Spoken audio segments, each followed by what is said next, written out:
Opinion: to find happiness, I stopped talking. It helped. That's the headline of a guest essay by Boris Fishman in the New York Times. Fishman, author of the recent novel The Unwanted, writes about a decade in his 30s when life's milestones, marriage, children, publishing novels, landing a teaching job, failed to settle into the contentment he expected. He describes ongoing friction with his wife, the mixed joys of parenthood, modest book sales, and a teaching position 1,500 miles from where his wife wanted to live. After years of therapy, both individual and couples, he felt talking had brought insight but little real change. Fishman traces his compulsive talkativeness back to his childhood immigration from the Soviet Union, where English became a tool to win approval, access, and funding from elite institutions.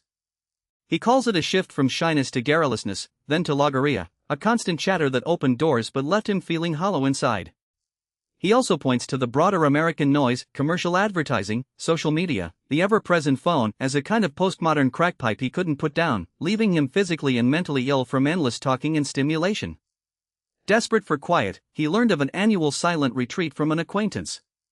The retreat, run by an ecumenical contemplative Christian community in rural Georgia, costs $60 a night, has no website, and offers monastic quarters, silent meals, and daily prayer.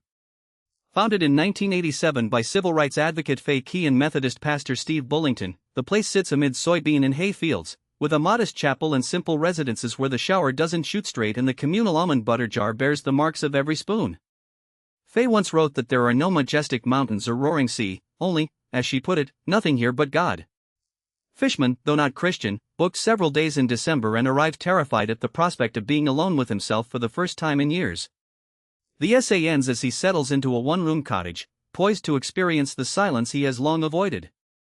This is the story of a writer who discovered that stopping the chatter might be the only way to hear what really matters. Thanks for listening, and see you next time.